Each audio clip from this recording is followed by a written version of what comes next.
One of my favorite tasks in any AEW is to introduce the keynote session. As with last year, the keynote session will be in two parts. One is a speech by a distinguished speaker, and the other is a conversation between that speaker and an equally distinguished moderator.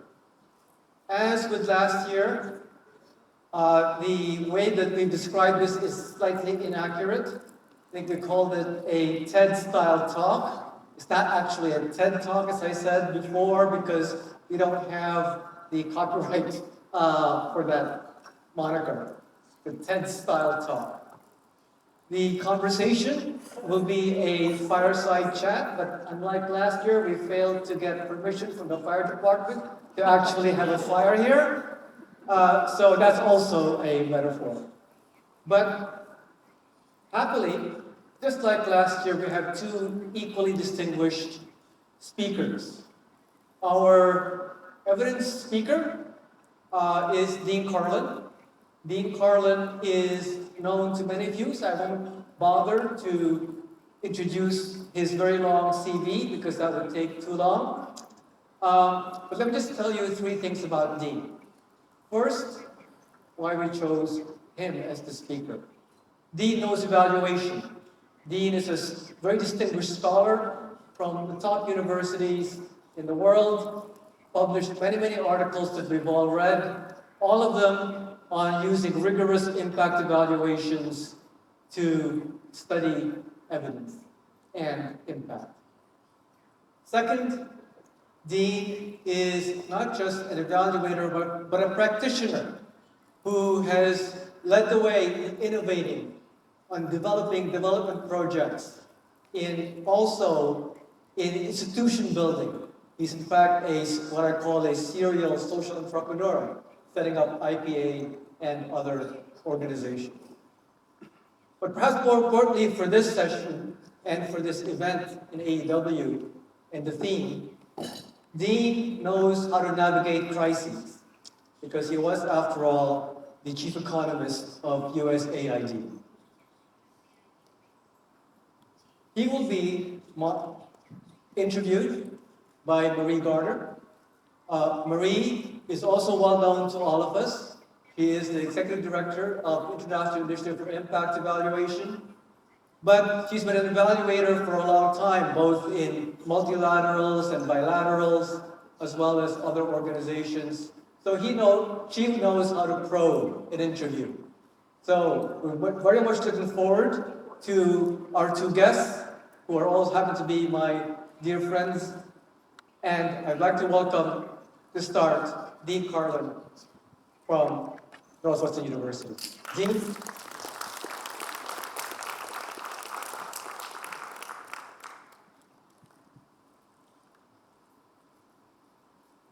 Hi, everybody. It's a real pleasure to be here with everybody. And go ahead and start the slide. So the talk I'm going to give today is titled, When Less is More, which is actually a title that I'm not a fan of. It's my doing, I gave it a but I'm not a fan of it.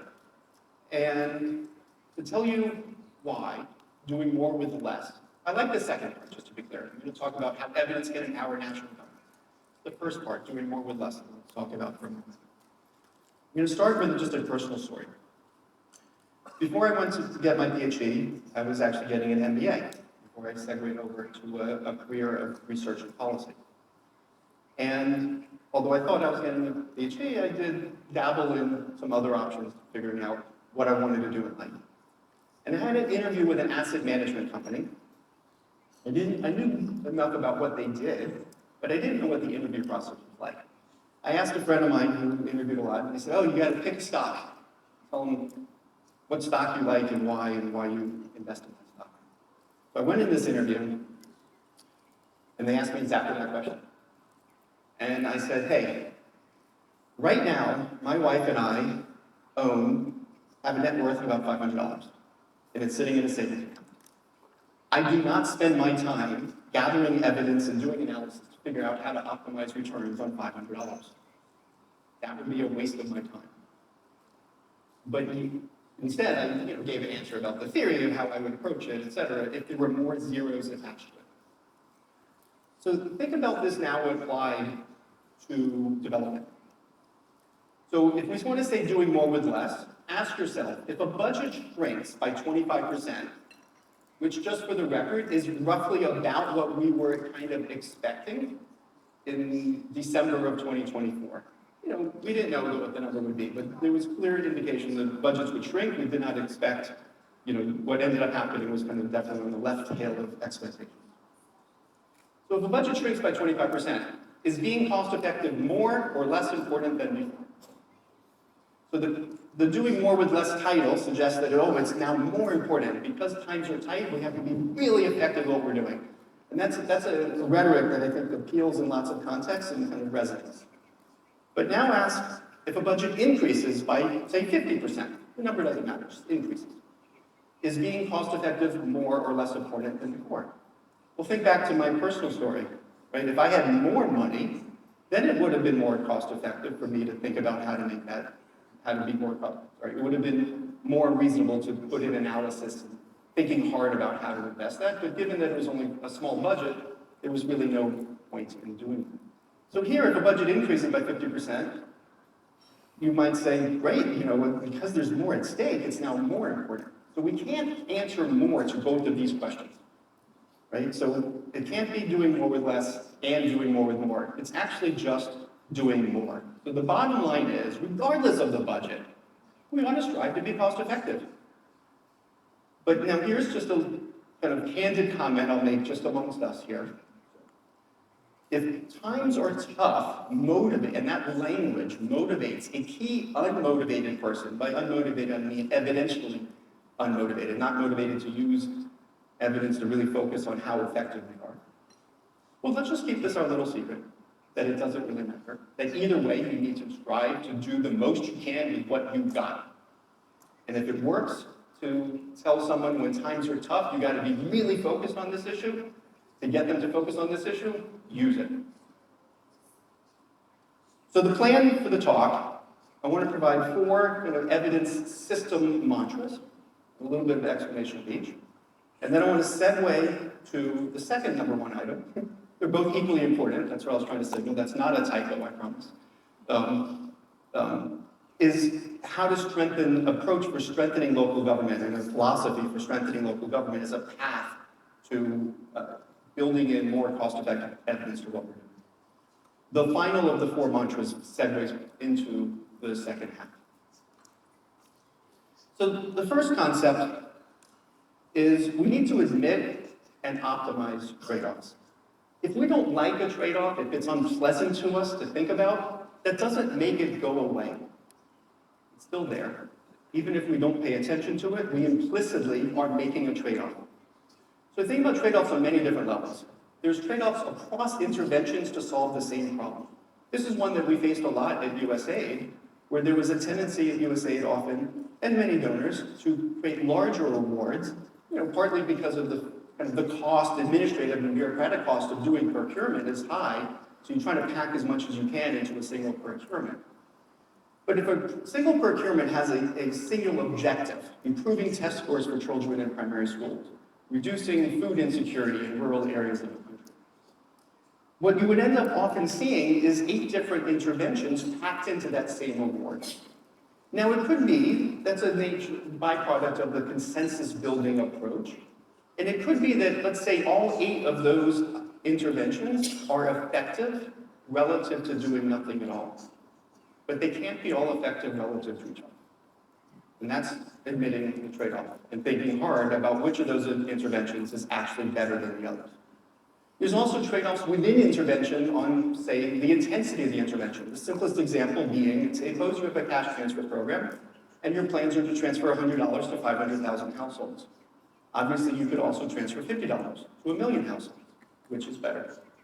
Same budget, right? That's a trade-off that you're facing. If you think there's something that magic happens when you go from 50 to 100, where it allows you to buy something that costs, say, $80, and you can't by a fraction of it, then that's an argument maybe for going to $100.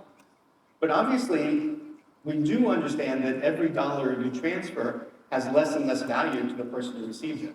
So that's an argument for approaching more people with less money. That's a trade-off, and evidence can help guide that trade-off. There's also trade-offs across problems and across sectors. Some of these are the hardest to deal with philosophically because they require putting things into common numerators or making comparisons that make us uncomfortable in many contexts for understandable reasons, dealing with value-ridden ethical decisions. Sometimes it's within a bucket. Suppose, take climate finance as an example. With climate finance, for instance, you see the same bucket of money, sometimes having to choose between biodiversity and climate mitigation. How do you make that trade-off? If you don't admit that there's a trade-off, it doesn't make the trade-off go away. So if climate mitigation is about saving human life, and biodiversity, maybe there's a biological argument for some species for it affecting the ecosystem in a way that then affects humans. But assuming that away for just a moment, you have to answer the question about how many yellow-bellied salamanders equals a human life. I think we'd all agree 1 to 1, not a good ratio. 1 billion to 1? I don't know. I'm not a biologist, or I don't pretend to give an answer to that. I just want to make the point that if you have a bucket of money that's climate finance, and those are your two main sub-buckets, you're making that trade-off one way or another. So own it, understand it, and think hard about what that trade-off is. So the key mantra for here is, all approaches may work relative to nothing, but they cannot all work relative to each other. The second is, we got to be tough on ourselves. Thinking about what's cost-effective also applies to our own work as evidence people. So evidence can be bad if it is not credible or not appropriate. By not appropriate, it could be a question answered really well, but that is in the wrong context, and so it's not the most important question. It's not really driving at what's needed. Or it could actually just be the wrong tool. Someone applied a randomized trial to something that shouldn't be tested with a randomized trial.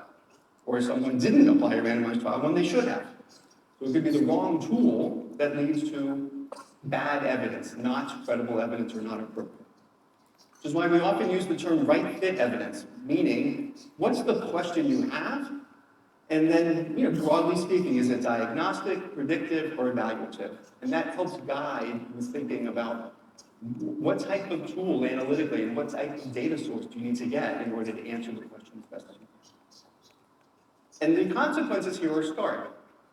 Money spent on bad data is money not spent on programs. That then crosses the line into being unethical, because we're not helping someone with those resources, and instead we're collecting bad data that is not serving its purpose. But the problem is even worse. Policy made based on bad data means dire consequences for future people, there and elsewhere. So that's like leveraging up the bad, the badness, so to speak, that is created.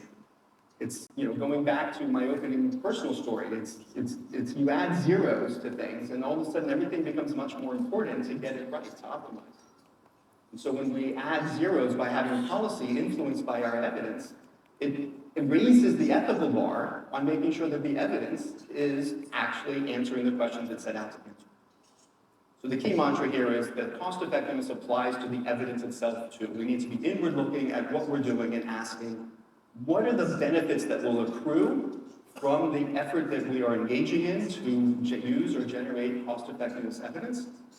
And what's the cost of that evidence gathering and analysis process? And that cost is very real because that comes out of the pockets of the programs that we're also. Third is, a lot of times, and you might actually be thinking this right now, he keeps saying the terms cost effectiveness, evidence analysis. What is he talking about? And I think most of you are probably thinking I'm talking about doing more evaluations. And I'm not. I'm talking about two things: using evidence and generating evidence. Two very distinct points in the process. And this is actually how our team was organized at USAID. Two of our three teams, one was evidence use, one was evidence generation, and the third worked on macro issues. For the evidence use team, we were very focused on using cost-effectiveness evidence to design programs and implementation, working with the budget holders who were designing procurement and helping them design better procurement in order to fund more effective programs and design. And one of the things that I learned early on is the need to emphasize that good evidence does not care who pays for it. The common instinct of a lot of institutions and a lot of individuals is when asked, what's the evidence I should use to guide my decision on this procurement, is to look at the evidence produced from the last similar procurement from the same institution. I'm not saying you shouldn't do that, but that's really just one study, one evaluation. It might be that there's almost undoubtedly a lot of other evidence out there that should guide that decision. The second thing that we do when we make a mistake on, and by we, I mean everybody, including myself, including academics, including policymakers, is we fail to aggregate evidence sufficiently. We tend to put too much emphasis on a single study. We might like that study a lot. It might be a really good study. It might be very well done. It might be the first of its kind. It might be more proximate geographically. A myriad of reasons. It might be the one we paid for.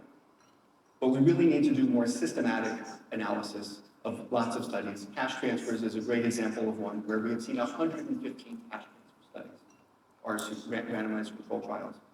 We should not be looking at any one cash transfer study as if that has more insights than the other 114.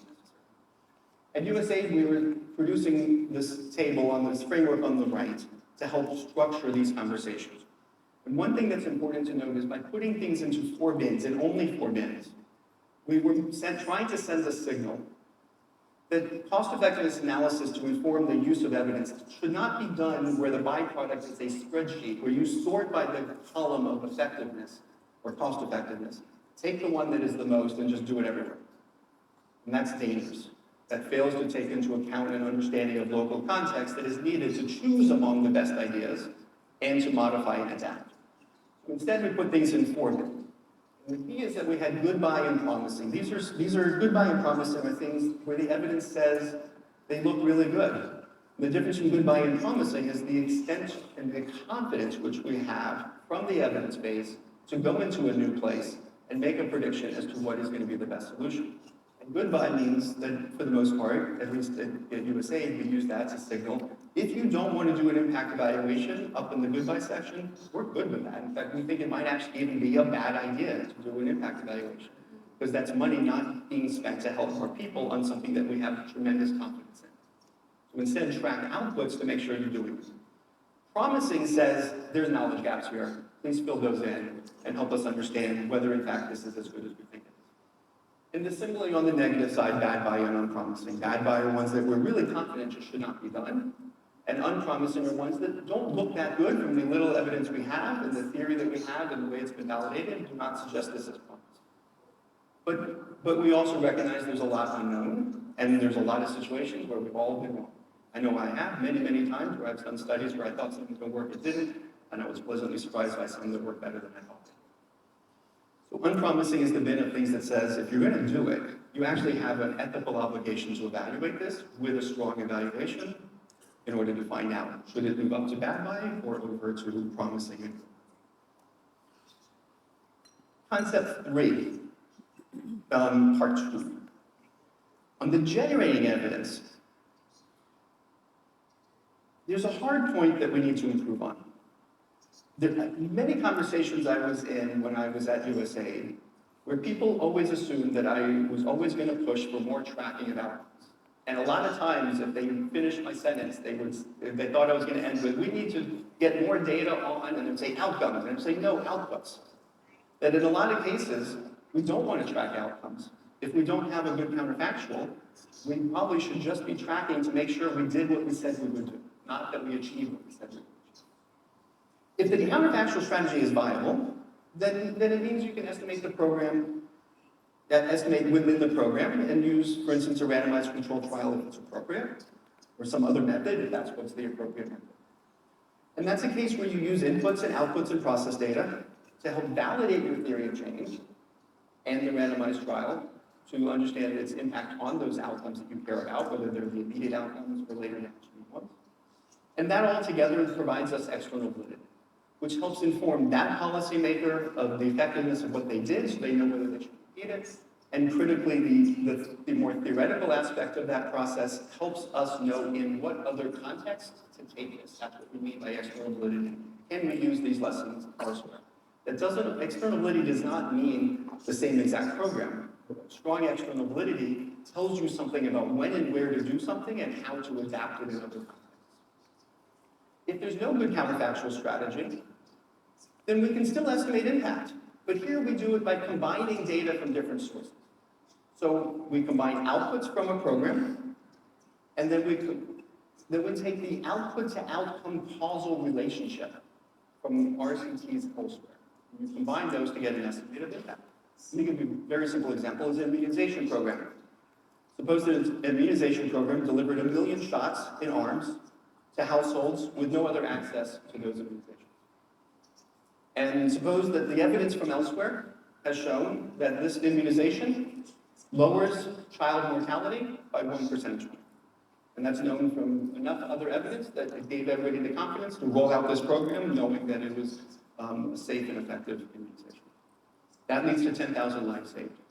And it is totally reasonable to have a statement of impact that says we estimate the impact of this effort was to deliver 1 million shots, which saved 10,000 lives.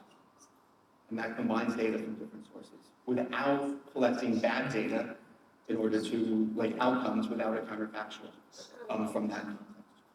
Because it could very well be that that lots of people died in that context. You have no way of knowing what did you cause the change. Maybe nobody ended up dying, and you can't really say what would have happened otherwise. There's lots of other things that are going to move the needle on child mortality. So just tracking that number doesn't tell you in a before-after way what your causal impact is. So a key mantra here is to incorporate cost-effectiveness analysis, both when planning what to do and when evaluating what you did do. The fourth concept, and this segues to the second part of the talk, is to build deep partnerships and culture. This is a key way of helping cost-effectiveness evidence play its role to maximize impact with whatever we got. And these partnerships I'm referring to are partnerships between donors, policymakers, researchers, by donors, including for-profit investors, and by policymakers, including implementers in general. Key here is to satisfy two gods, in a sense. You start off in these conversations by trying to understand what are the questions that the policymakers, the implementers have directly on the ground in order to do the best that they can. It might be at the high end, like what program should we run? It might be at the very granular level, like what should be the ratio of students to teachers in this context, or trainers to trainees in this context, and which material should we use for doing this psychosocial program? What pedagogy is appropriate? It might be very granular and detailed. It might be big picture, like what should be the overarching program. It might be about how to target, how to market. Could be things that are actually thoroughly boring to a researcher who's interested in writing a paper in an individual instance. But it could be the kind of thing that if you do 50 of them, it's quite interesting. Like the time of day of an intervention. If you do it once, it's probably not so interesting to learn what the difference treatment effect you get from testing something in the morning versus the afternoon. But if you do this 50 times, you might actually start learning something that's more generalizable that you can use for policy and actually becomes interesting from a college perspective. So the other part is to fill in knowledge gaps. When you have a gap, odds are others have that same gap. And that's the role of the researcher, is to be attuned to that kind of worldwide conversation that's taking place, to understand what of the things we're asking here are the kinds of things that others want to know as well. And the ideal partnership is one that is both answering questions internal to that system, but at the same time keeping an eye out for what are the questions that we need to know for others, so that in the future, others can learn from whatever we're doing. One thing as a side note, and it's really not a side note, it's actually quite important, and I know there's other conversations going on this week about this, is that it is helpful. Partnerships are key, but at the same time, independence is key. And so there's a little bit of a balance you have to play. We do need systems where, as an evaluation, the evaluators have to be able and free and willing to report on failure as well as success. We learn from failure. Although if we don't learn from failure, we repeat failure. For what it's worth, I wrote an entire book on my personal failure. It was very cathartic. If you want to laugh at me for, it's a very short read, feel free to look at it and be appalled that I would do some of those things. But I've learned from each of those mistakes in my research process and my process for managing field projects, and did not repeat it and grew from that. And lastly, we need to institutionalize iterative evidence into the culture and our processes. So that leaves us with this key mantra, which segues to the next part, that a culture of attending to and updating evidence matters more than any one piece of evidence. Thinking about the system strengthening should be our focus, rather than, hey, here's an individual project, I have this idea, let's test this against this, and let's go do that. And those can be useful as one-off projects, don't get me wrong. The majority of my work has been like that. The majority of work I want to be doing in the future is more like, more broad to the system. So that brings us to the second part, strengthening local government, with a few extra reflections on efforts and some of the things that I was hoping to do in the future at USAID. So first is just a brief recap. So I joined USAID as the chief economist in 2002. I was not the first chief economist, but I was the first chief economist to lead an office of the chief economist, which I had no idea what that meant before I joined. That's an important distinction, but it is, as I learned. It took us about 6 months to create the office and go through the congressional process necessary for that. But that gave us purview over a lot of areas, and it also provided an ability to have staff and a budget. Our own metric of our success or failure, depending on perspective, what was a good achievement, was how much did we move in dollars of programming towards more cost-effective interventions, or to interventions that were being accompanied by a strong impact evaluation. And that answer is 1.7 billion. So we were very proud of that, particularly if you think about going back to that question about being cost-effective ourselves and putting ourselves to that test. We were very much concerned with this number, and when we did our math, we actually did do the math to say 1.7 billion, what do we think the impact was of that 1.7 billion, like what was the change in effectiveness of the programs, divided by the cost of ourselves, of our 30 or so staff. And when you do it that way, our return on investment looked quite good, and which is part of why we're keeping going and helping to bring some of what we were doing to other agencies and donors around the world. So what next? Aid dependency is a term we hear a lot. It's a concern often for households. When we think about aid, we think about people concerned that cash transfers, for instance, will lead to lower labor supply. Just as a side note, one of the worst things we've ever done as economists is teach people in Economics 101 that as you make more money, you work less. The exact opposite is true, as we have found over and over again in low-income countries, that cash transfers lead to more work, not less work. You need money to make money. The money helps people start businesses and start enterprise and make investments. As you get up the curve into wealthier countries, then there is some evidence that it's more balanced. The concern is also at the country level, that providing aid to a country as a whole might create dependency. What's the right long-run path? This is one of the things that you hear a lot in today's discussions and rhetoric. There's one answer which applies to both. Strengthen local households or stakeholders or governments. So at the household level, this is actually one of the motivations for doing, for instance, the graduation model in social protection, because it helps build strength for the household to be more resilient by increasing their assets, their productive assets, their income for the future. At the country level, it's the same thing. How do we help build stronger local government in order to reduce the problems for them in the future and help them get more bang for their buck? Another way of thinking about this was, and this is part of where we were going with what we wanted to see in terms of future changes. USAID was huge, sure, largest bilateral in the world. Not the most generous. A lot of times people go from largest to most generous, but that's a very weird way of doing math and doing statistics. Obviously, you want to think about generosity, you need to think about it on a per capita basis, or as a percentage of income. And by that metric, the United States is definitely not the most generous nation. But USAID was huge, 30 to 50 billion, depending on the year, recently. But it was small compared to local government budgets. So if we could use those resources, and this is just true for any donor, use those resources, don't think about the cost effectiveness of that money directly. Think about the cost effectiveness of the donor money as it can influence local government money and create massive leverage.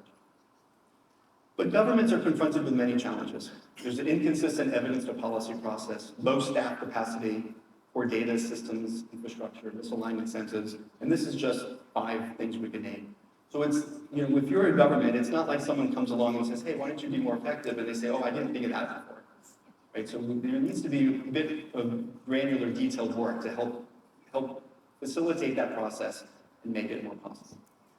So here's a diagram which helps demonstrate this that comes from Innovations for Poverty Action, and the 3 phases that are part of that iterative process. The first is policy challenge mapping, understanding what are the questions that policymaker has. The second is about building systems for that policymaker, for that ministry, to collect the right data. And that might not mean outcomes, it might be outputs, inputs, and costs. It might be setting up randomized trials. And then there's the applying the data and the evidence to the policies. And then the goal, and the reason this leaves the circle, is because part of the goal is to then influence broader policy elsewhere, not just within that ministry, but also to influence that ministry, help them in a circular, iterative kind of way recognize that once you do some research and you understand whether something works, you might learn a lot, but you also learn a lot about what you don't know, and that should help form the next round of questions. The majority of the kinds of embedded labs of this nature that we've seen, the majority of them are almost always working on the MELD system in terms of what data should be collected and how do you set up the systems to have analysis of the data done quickly and usefully and into the right hands at the right point. And then the type of data used, a lot of times it's using pre-existing data. A lot of times it's not only collecting new things, not setting up new studies, but looking at the existing data that they already have that were just not set up right. But then the question asked can vary. It can be descriptive, causal, or predictive. I'll give you 2 very brief examples, and then I'll close. One is from Indonesia. So targeting was identified by policymakers as a key problem. There was much dissatisfaction with targeting of the cash transfer program, and even protests about it. Researchers worked with the ministry to set up a test between proxy means testing and community targeting. And that led to big changes in the satisfaction of people in the process, but also more people who were poor got into the program and fewer people who were less qualified did not. So it led to dramatic impacts within the context of the evaluation, but then also directly because it was done collaboratively with the government in this way, fed right into policy, and we see it scaled up.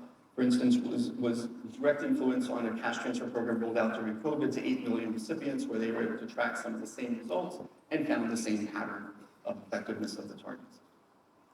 A second example comes from Peru, with the Ministry of Education.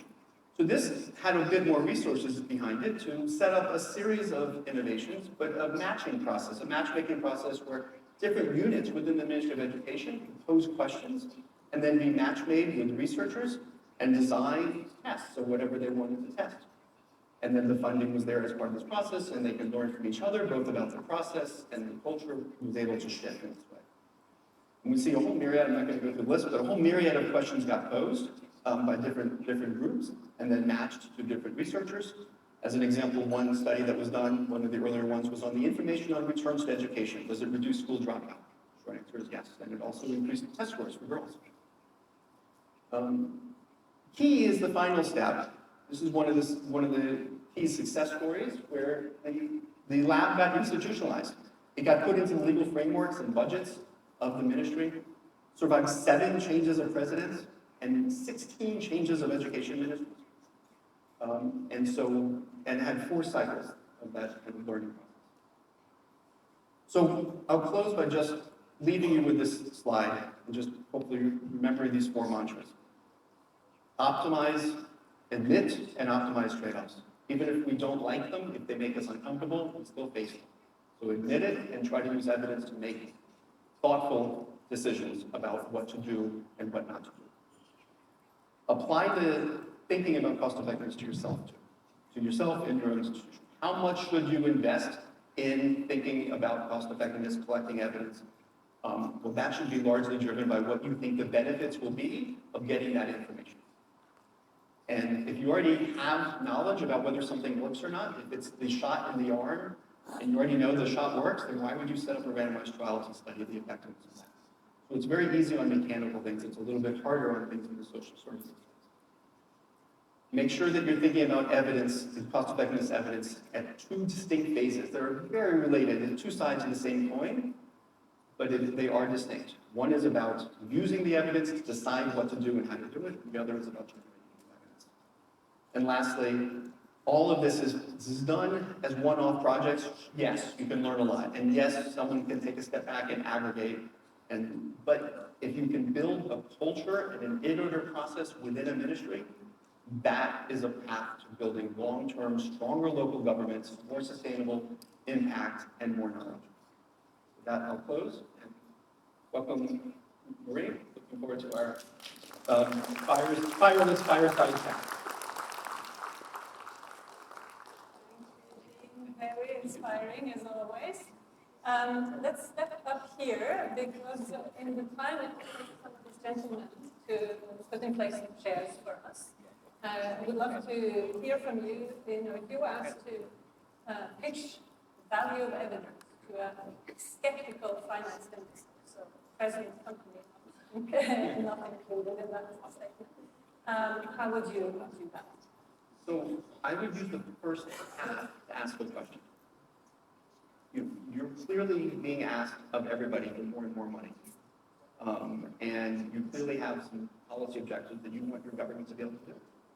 And you know that you don't have enough money to do it all. You're the bean counter that's ultimately responsible, and you're the one that has to make tough statements of, yes, we can afford this, and yes, this is how much money we can put in that.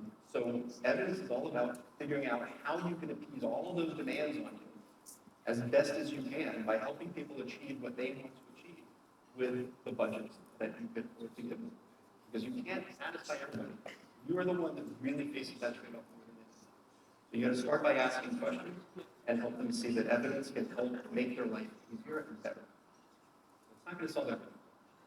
All right, excellent, thank you. That's sold to me. Let's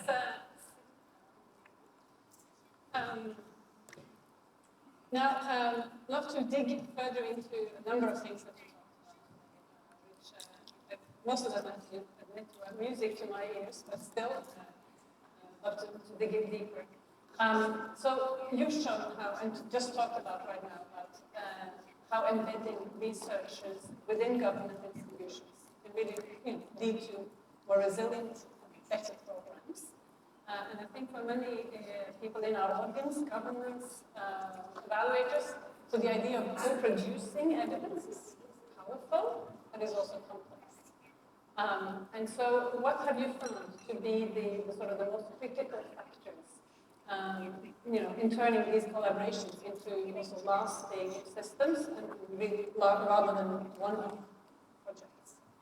So, in a sense, it's about looking into both the heart, but also just the systemic incentives that exist for individuals. Because ultimately, the success in doing that or not comes down to individuals carrying that torch forward. And if you're trying to partner with a ministry, they're twisting their arms into doing something, or if they're doing it simply because there's an immediate donor paying for it, that's not a path to lasting success. When they're intrinsically motivated, because they care deeply about the problem, and they see that evidence can help them achieve their goals better, that's a path to success. And it also does help to have, in a sense, the long run extrinsic motivation. Short run extrinsic motivations, as it pains them to do something, tends to get you exactly what you paid for. And that is the problem of transactional engagements rather than relationship. And is there a role for donors, for development partners in work? Is there a role for donors and development partners, do you see, in actually, strengthening government ownership and actually avoiding dependency? It's sort of almost a contradiction in terms, but is there such a role? The role of donors. Donors and developed organizations? So, I'd like to, my idealized answer. Is that better? Okay. My ideal answer is a bit theoretical, which is donors should be paying for public goods. And in the sense that they're, if the entity that they're funding gets direct benefits from whatever they're funding, and such that it's worth it for them to do it, but you don't need a donor. You should just be doing it. So it's when third parties benefit, there's a public good to what's being funded. So there are things that apply to that in, for instance, human space, in sectors, but knowledge, which is the name of this week, is a public good. So yes, we want partnerships to serve the need of the institution. There's a Ministry of Education whose example, and you're benefiting from that. But if you're also doing it in a way that creates knowledge and creates public goods, then others will benefit too. And that's exactly the role for donors to recognize that. Because the very nature of what we mean by a public good is almost by definition something that needs to be. Because by definition, when we say that, we mean that people only paying for their private returns do not add up to actually fund. That's the important lens for same applies within a country. Obviously, there's countries that just don't have the resources to pay for internal and an outside donor who cares about the growth and development can generate public goods by supporting people. So now, to help sort of institutionalize the use of evidence in governments and organizations, so we in 3IE have developed this kind of framework to help with that work. We call it TRIPS, and the acronym really stands for the levers that an organization has to really influence the use of evidence all through the programming cycle in a government or in an organization. The acronym TRIPS stands for training, resources, incentives, processes, and signals from above, so to speak, signals from leadership. But the one thing that you touched upon is the one thing that these that levers do not, the lever that you cannot influence in the sense of little is what you talked about earlier about intrinsic motivation. What really sort of drives you to critically question, think about what drives evidence. And I think actually last year in the TED Talk, Tim Harford talked about and referred to this as the scouting mentality, which I thought was a nice term. And I was wondering, first of all, where did your scouting mentality come from? I will read your book, which I'm sure will also talk about that. And you talked about also being tough on yourself. I think that's part of the scouting mentality. But where did it come from? So one thing I just want to say, I'll answer your question. I'm going to say one thing broader, which just that it's going to be how critical this is. And in fact, one of the approaches we recognized early on at USA was that we were a small team and we were trying to move the needle in the way things were done. There were a lot of willing and eager people within USA who were intrinsically motivated, who wanted to see the exact kind of reforms we came to. So we didn't have to go hunt. We just had to be clear to everybody about what we were trying to do. And they came to us.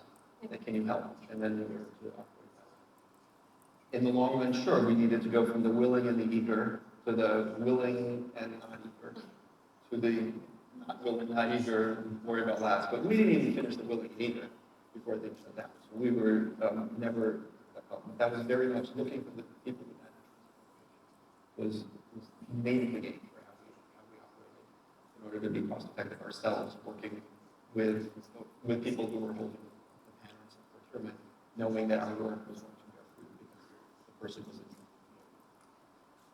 For me personally, I think it makes me reflect on something that I've often been uncomfortable with, which is that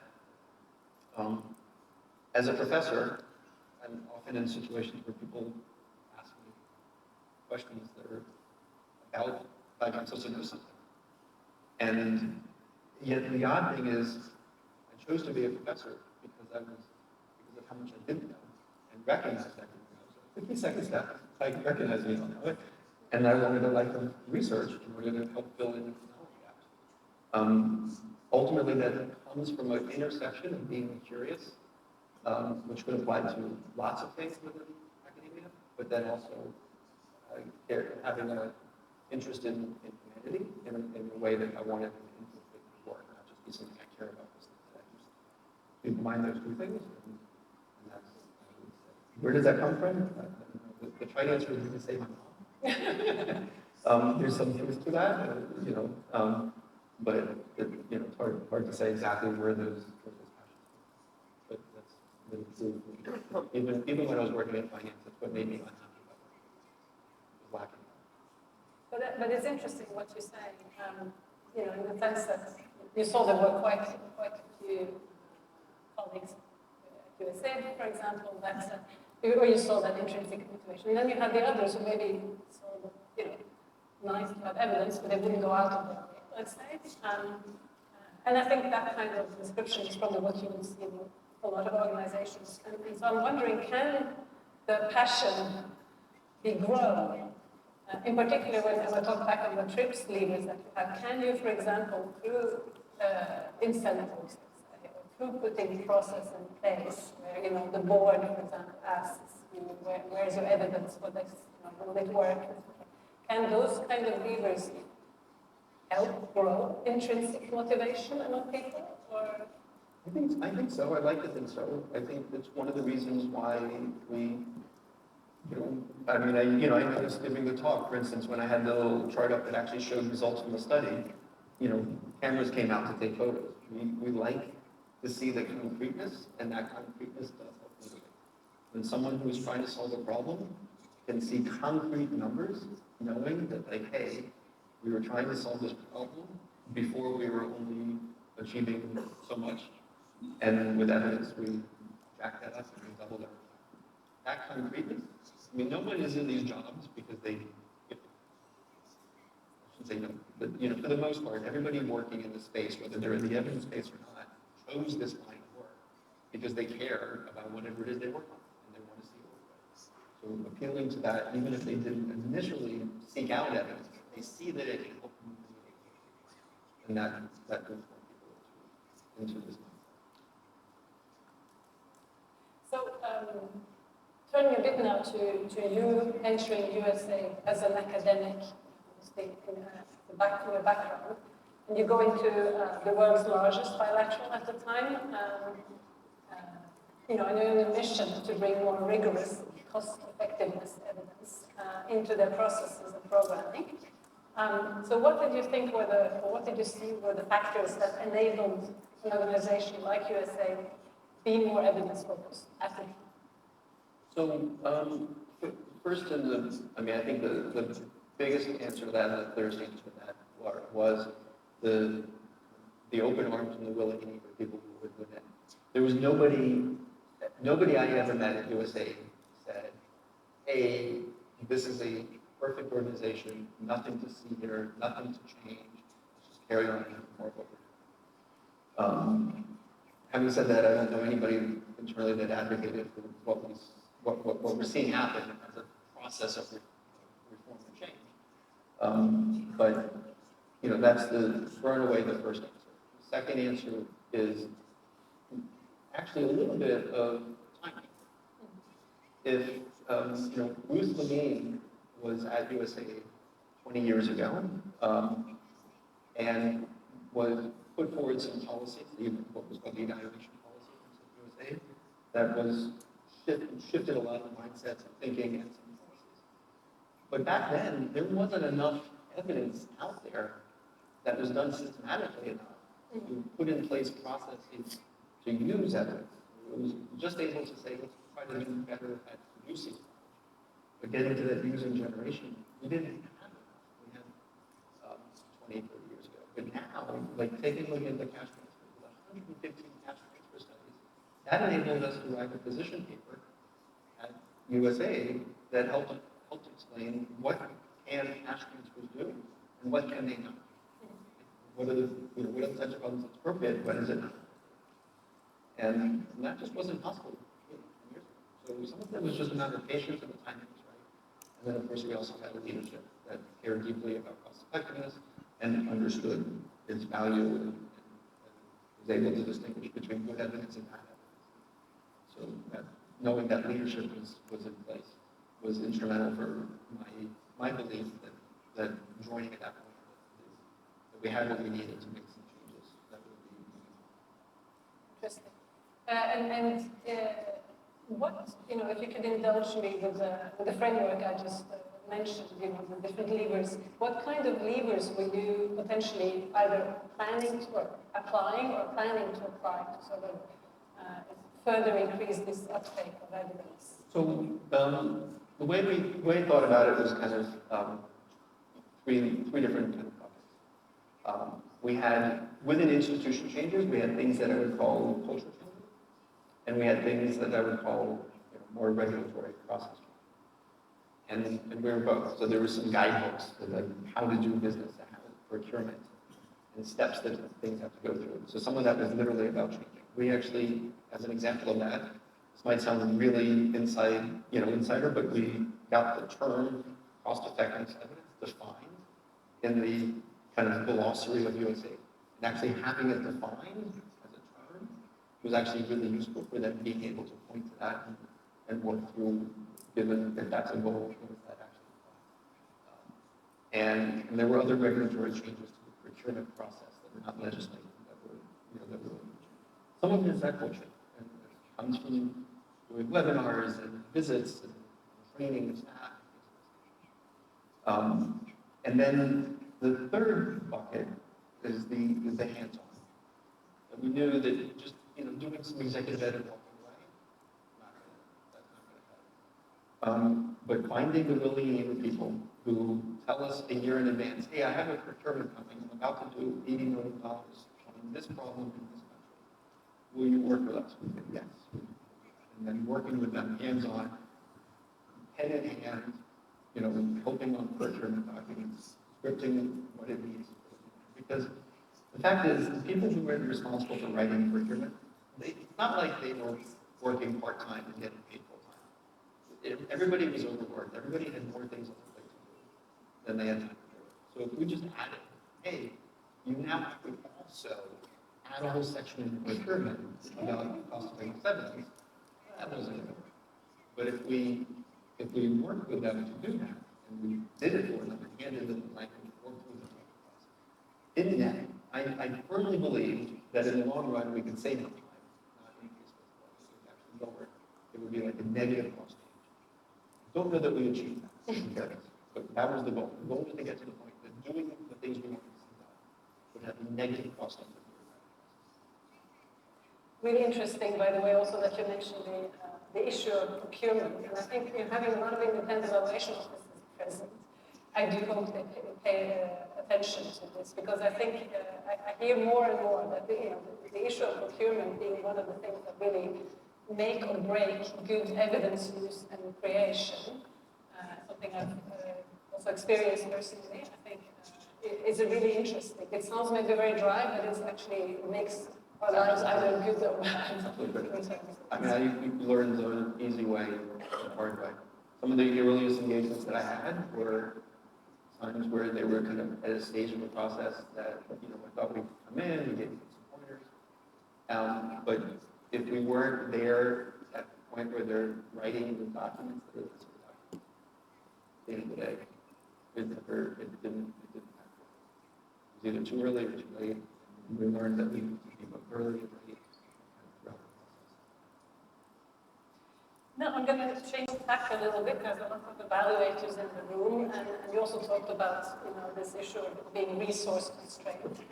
I've heard you in recent years talk much more also about the importance of sort of implementation issues, of context.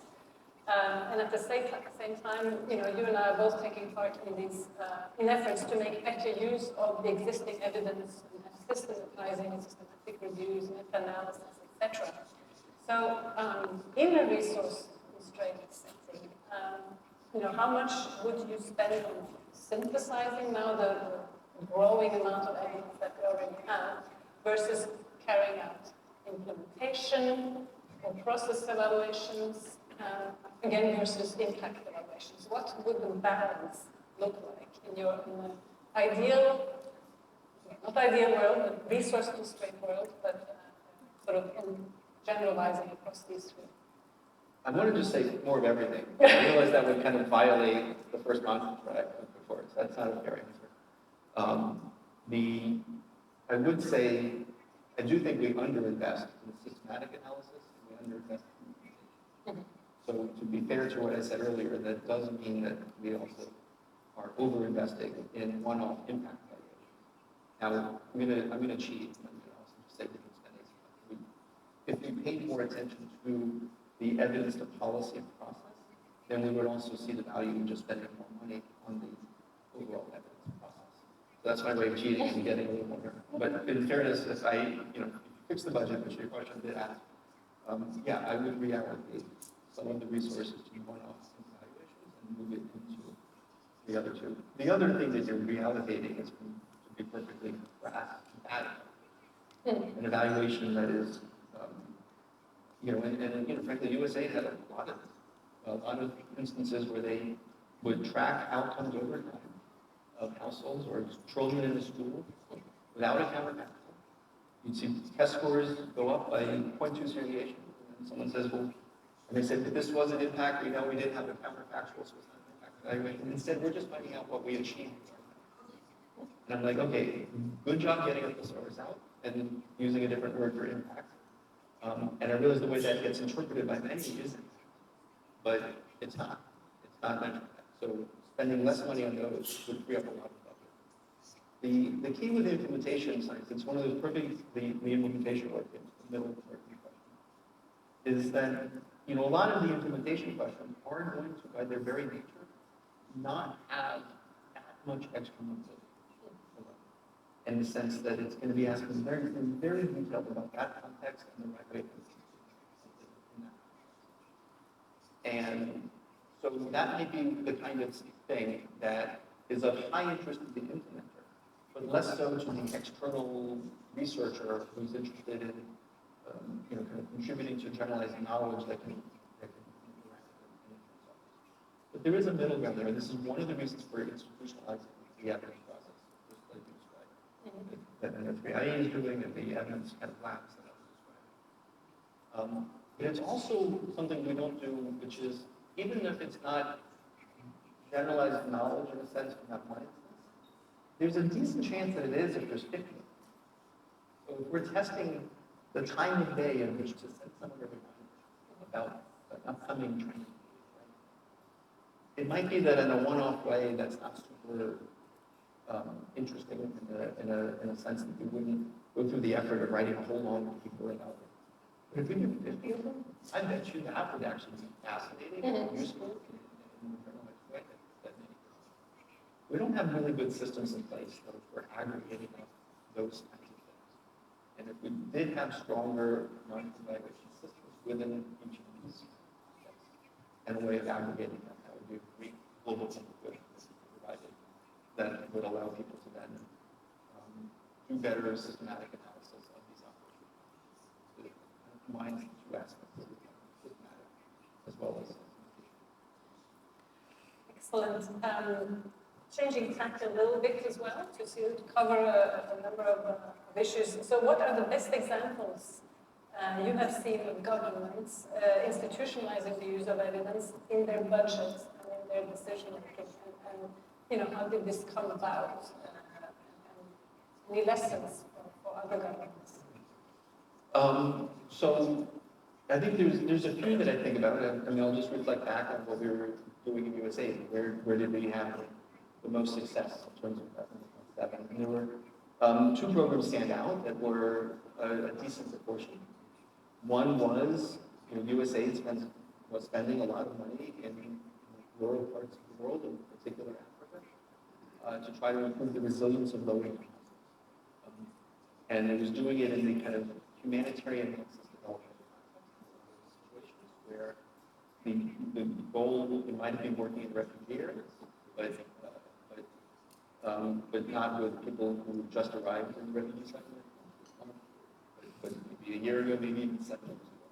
And you're dealing with this repatriation and coming back to where they came from. What do you do? How do you provide support so that they can build their own income sources, be sustainable, and but this applies also outside of refugee. Just take any sort of rural area, retiree, vulnerable households. How do you avoid a situation where you're just spending money every single year on food support? And this is where the graduation model of social protection has been tested now in 30 and 48 different parts of the world with careful randomized trials, finding striking efficacy results. And at USA, that we saw that moving into policy. That actually started before I got there. I mean, we helped make that happen in the sense of providing some of the guidance for writing procurement. But the actual decision to move into more graduation was actually done before, or maybe right as we got there, but not certainly not my decision. It was music to our ears, and we then helped execute on that change.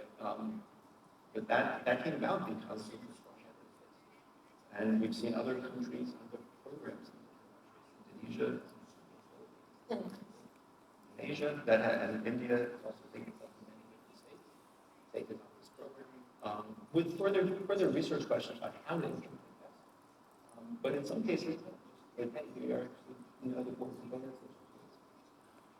Within education, the two that can stand out the most, and again, within USA, we saw a lot of money shifting into teaching at the right level and structured pedagogy. There's two different approaches that withstood the test of several randomized trials, finding consistent and strong impacts per dollar spent. And we saw that move right into the plans for education. We recognize that this is a path to improving their outcomes, helping them be more effective. And yet there was often questions about how to do it best. Sometimes that implementation was done just as pure implementation, just use the evidence to do it. Sometimes they were also like, oh, we do it this way or that. And then the process was over. Excellent. I have a last question for you, and then preparing at the same time to take, I'm sure, lots of questions and lots of interest in the whole, which we hardly see, by the way, in this limelight, so we look forward to that. The bad buys and the good buys, and you said we had those buckets at USA. What was the percentage that ended up in bad buys versus good buys?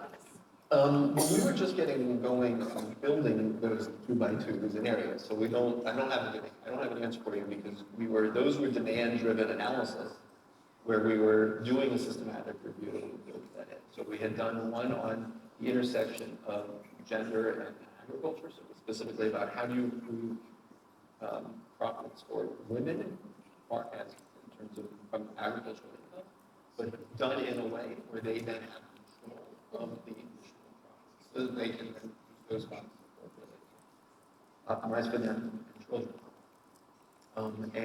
And then we had one on education, and that's where the teaching right level is pedagogy with the two good goals.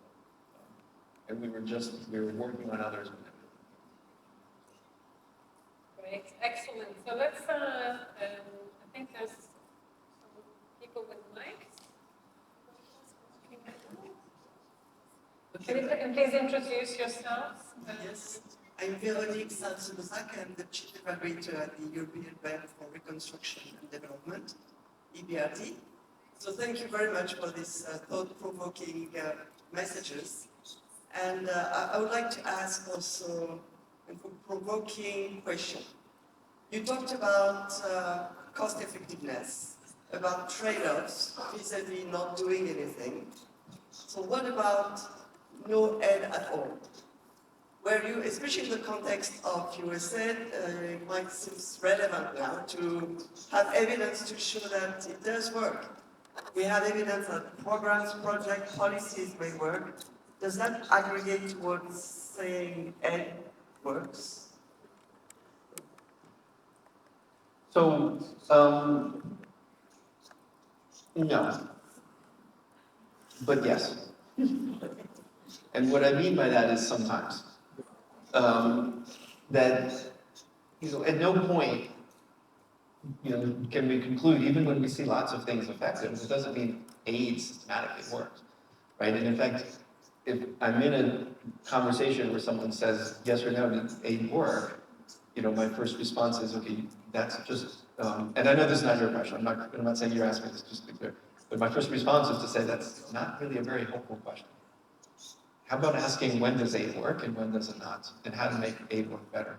Those are useful questions. Asking whether aid works as a systematic thing is, it's almost, it was a bad analogy, but it's asking like whether food makes me healthier. Like, well, sometimes, depends on what I eat and how much of it I eat, right? So there's not a simple answer to that question. Underlying your question is this question about why do aid in the first place? Why should we? Why is there a USA? Why are there aid agencies from our different countries? And this is obviously a more fundamental question that is now being asked in different contexts, particularly in the United States, certainly, where that is the question that is was put forward. Marco Rubio was put forward 3 questions, for instance, to help define what aid should be done or not. Does it make America more prosperous, safer, or stronger? And so the first 2 were actually a little bit straightforward. You can kind of measure and understand what is prosperous, what does safer mean. Stronger, that's a different story.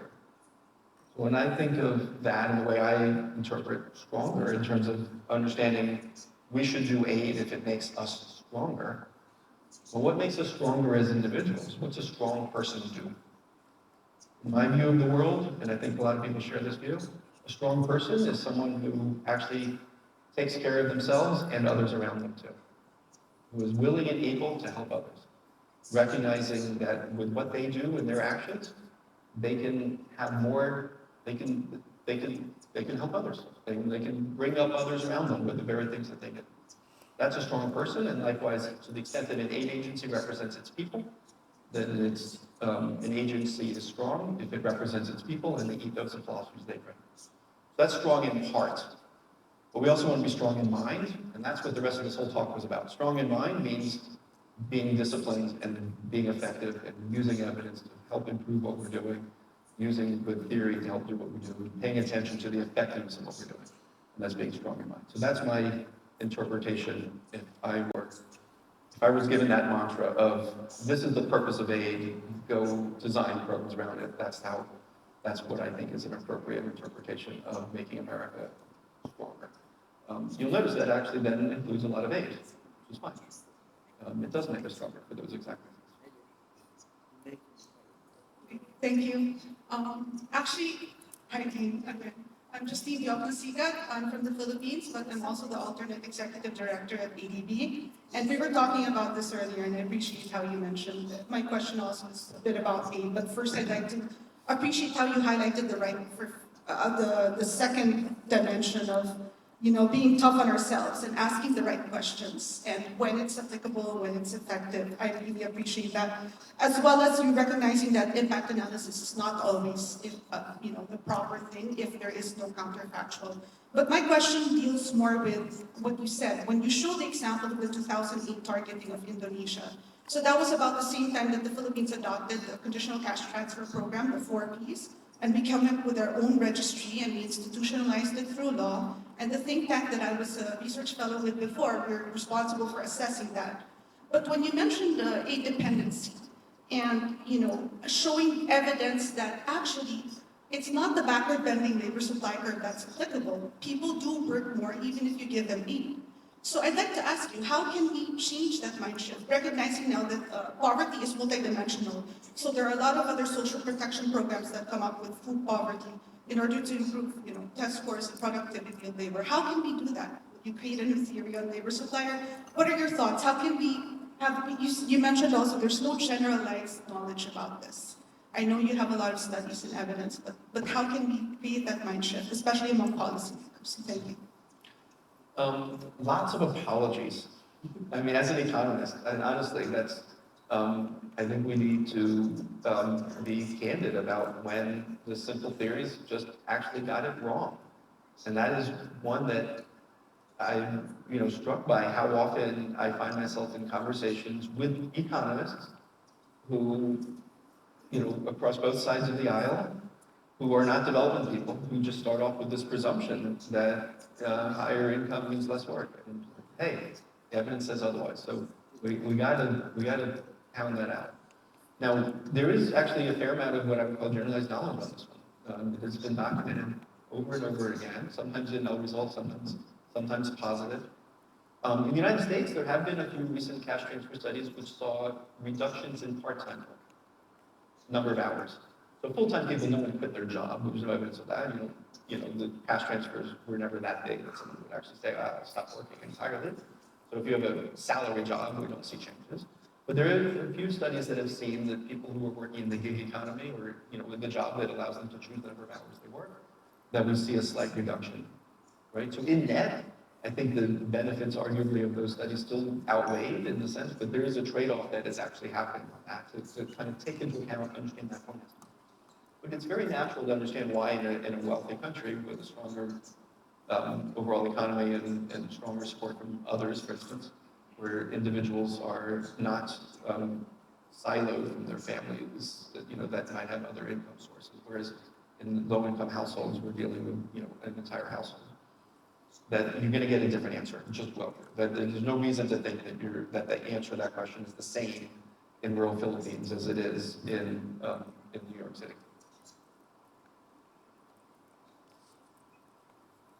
There's another question in the back. Hi, Dr. Karlan. Thank you so much for the insightful and educational session. I'm Kate from Cargill. I'm the monitoring evaluation manager at Cargill. For those that you don't know, Cargill is a privately owned food and agricultural trading company. And in my work in monitoring evaluation, I use a lot of pre-investment cost-effectiveness analysis, especially in the procurement and due diligence process. And in the morning, we also heard from the Chinese Ministry of Finance talk about how this pre-investment cost-effectiveness analysis being used in China. And my question is, again, about pre-investment cost-effectiveness analysis. How is that being used in the US in the policy design, either at international, national, or regional, or municipality level? And how does that be embedded in the legislative and administrative process? Thank you. Thank you for that question. Context matters. That's a theme that I think resonates very well, but it's very, in lots of contexts, no pun intended, but very much so for this in particular. And, understanding something more about what is going on with that government ministry or that market in terms of understanding where, what's the evidence you want to turn to learn what's been learned about this elsewhere. And but there is a certain aspect of that process that starts with just asking questions. What is it that people want to know? What are the things they're thinking about doing? And then having the expertise to go and look and see who else has faced that basic problem and what have they tackled and what's documented about the impact of different approaches that they've taken. That aggregation of evidence is in a sense the first step in any one of well, I shouldn't say anyone, but in a good chunk of these kinds of evidence partnerships. And sometimes there's more known than not, or the other way around. It depends on what's happening. So that process might lead to a bunch of questions and not much answers. Sometimes it leads to some whittling.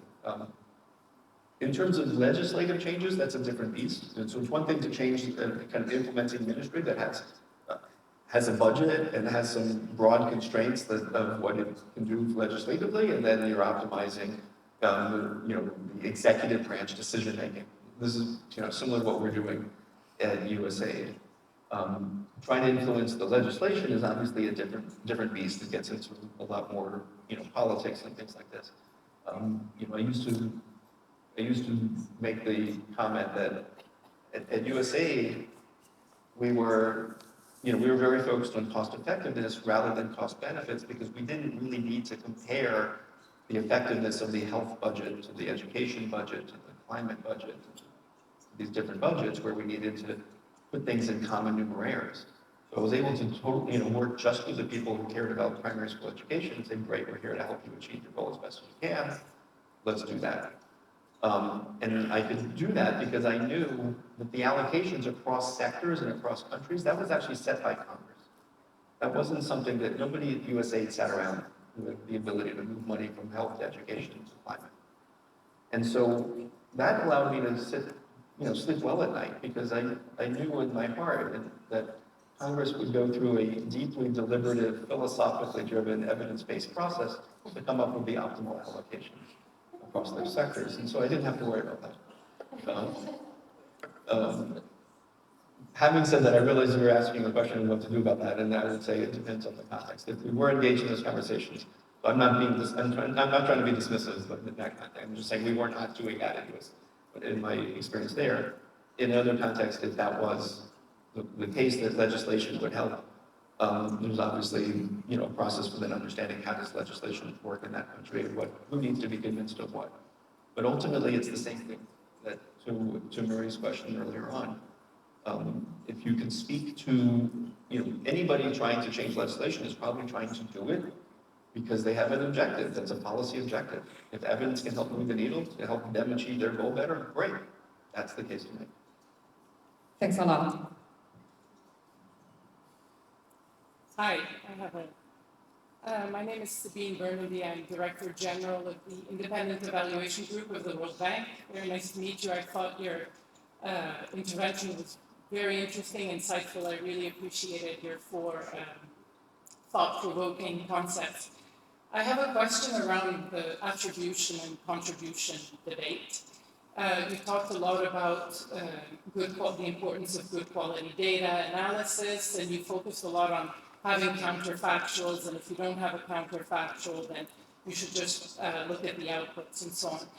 And I wonder how you dealt with this at USAID, because a lot of IG evaluations, in fact, the majority, show that the World Bank's project-by-project approach often undermines its ability to to effectively contribute to outcomes. So just to give you a concrete example, we recently did an evaluation of the learning crisis in basic education.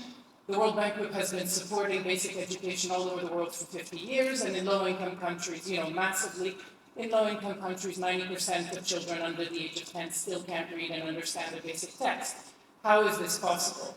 And we found that it's the project-by-project approach, focusing on teacher training, number of kids in school meals, and so on, and the lack of a systems focus, and the lack of focus on the ultimate outcome, which is learning poverty, which undermine the bank's ability to achieve the system level outcome. And so how do you reconcile this with, what I think is, laudable and great, and it would be great if we could do counterfactual-based impact analysis on everything, but ultimately we're interested in outcomes, in reducing gender inequality, reducing learning poverty, and how can we do that if we don't focus at the system level? And to focus at the system level, you can't just look at counterfactual-based approaches. You have to look at, the impact through the legal system, the policy framework, the project level, et cetera.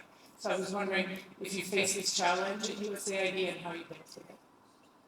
So, thank you for that difficult question. Yeah. But needed question and needed discussion.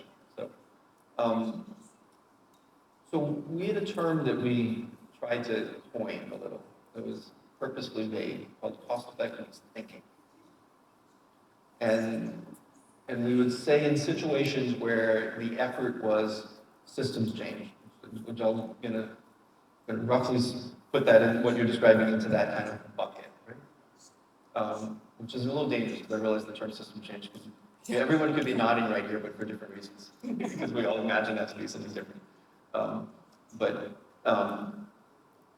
Then cost-effectiveness thinking is about recognizing some of the very things you're describing but still saying, okay, but wait a second, what's our theory of change for our impact? What are the steps along that way?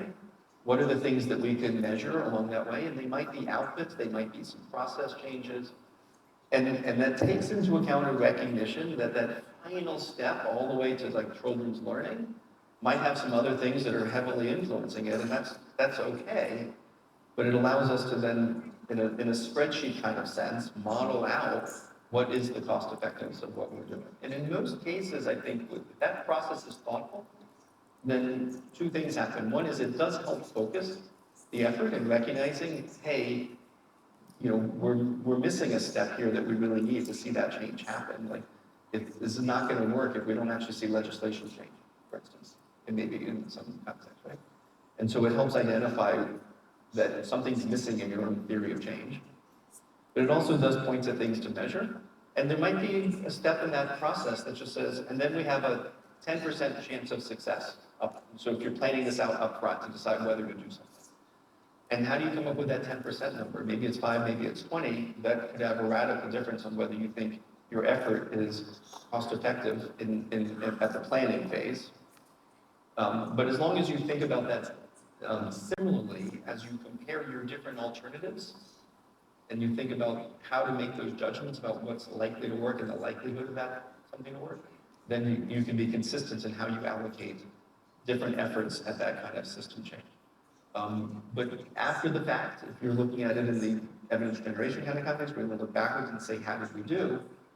I would say, you know, two things. One is you can use that same kind of modeling, and it could be that that final step of seeing that policies change within schools to learning is not something that you tested within your system, but it's just like immunizations. If you know that the system change you did was to roll out more teaching at the right level, well, we have evidence of the impact of that. You can use that in your spreadsheet for that final step, right? And you know that your process did lead to that program getting implemented more, and then you have the impact of that program based on the plethora of evidence that others collected elsewhere, and that gives you a proper estimate. The one cautionary note I would say, though, is a lot of systems change work, and I say this in a positive way, is by its very nature, has a chance of success and a chance of failure.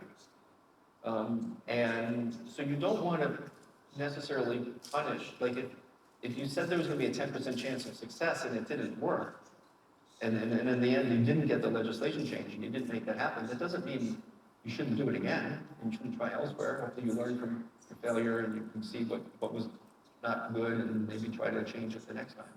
But you don't want to just look at failure to change the legislation in that example as a sign that you failed. And that's important. So we got to be a little bit cautious about how we think about ex post evaluation when we're doing risky investments. Then the key is there to think about the portfolio is the short answer. It's about how to do that. So like Development Innovations Ventures is a unit within USAID that was funding evidence generation efforts and randomized trials and programs around the world. They were just starting a process of linking it more with USAID programming, but a lot of them previously were independent. They were evaluating things outside of USAID. When there was an evaluation of that system strengthening effort of knowledge generation, and it took the kind of the finance perspective of what's the portfolio return by looking at the success stories and identifying the impact those had on policy and dividing by the whole cost of everything, including the failed projects. And by failed projects, I just mean the ones that found out something not to do, right? To the projects that documented failure. That's a better way of putting it. So you divide by the full cost of everything, and you had a return on investment that was about 8x. It was very high. Right? But that's taking the portfolio perspective. So you can do the same thing in the context you were describing. Take the portfolio perspective. We tried doing this in 20 countries. Where did we succeed? In 5 of them. That would probably be awesome. All right. So we have time for exactly one more question. So, sir, you get the honor. Dean, good talk. Could you please In fact, present? yeah. Stand up. No, just put it. Yeah. Which organization? Yes, I'm Ibrahim, Assistant Auditor General from the Auditor General's Office of Maldives. In fact, very good talk, rather evidence talks. Yeah. Um, you mentioned about 4 concepts that you apply when it comes to gathering evidence or creating evidence in independent evaluations. Yeah. The fourth one is on deep partnerships and culture building. You said it's the key, but quite often I find it really hard to influence the policymakers with the our findings and our recommendations. However much we try to convince them to bring about changes to the policies, it's quite challenging. Yeah. So in such situation, I wonder how we should go about, continuing our evaluations and reiterating on, the policy changes time and time again. I think as part of your response to the previous question, you talk about, how we should, how even if it's, we failed several times, we should still keep on doing it. But how do we keep this zeal? Yeah? Thank you for that question. So I think the key is to start by just listening. You don't start by showing evidence. You start by listening and asking, well, what is it you're trying to do? What's your goal? Why are you in this job? I mean, maybe you don't have to ask it on the first job, but what is it you hope to achieve with what you're doing? I almost guarantee you when they say that, there's going to be lots of options they're facing. The next question would be, well, what are your options for how to achieve that? What are you doing? What are you not doing that others are doing or that you could be doing? Wouldn't you like to know which is going to help you achieve your goals more? That's what you're there to do. And that might be at the big picture, at the program level. Like, should we do this intervention or some other intervention? Or to Marie's question earlier, it might be more granular about how you're doing what you're doing. We're running these training programs and people are not attending as much as we'd like. I don't know why is that the case? We know there's 100 households in the village.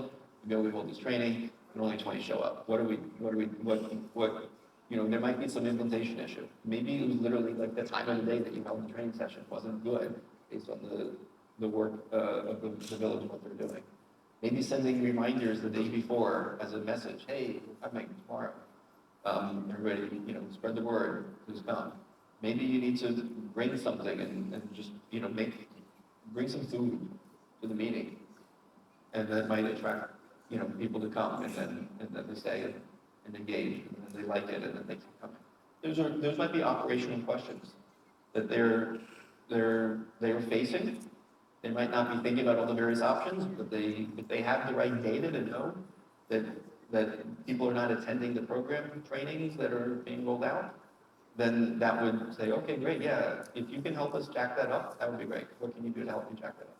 Again, finding out what they want to achieve and then showing that there's lots of options and they don't necessarily know the optimal way of doing that, just by gut.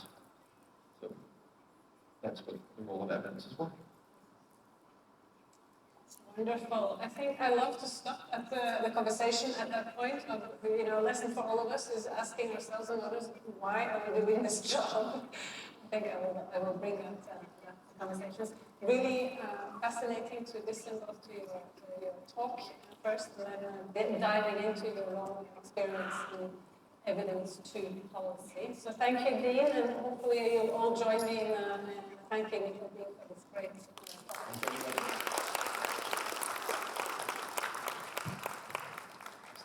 Thank you, Dean, and thank you, Marie. And a couple of quick reminders my team wants me to convey to you. Please do sign up, register for the project site visit. You just have one day left. You're invited to join the welcome cocktails at 5 p.m. and panel sessions at 1:30 onwards. But before that, can I invite all of you up here for the annual group photo that we do. So all of you are invited on the stage, and then we can break for lunch.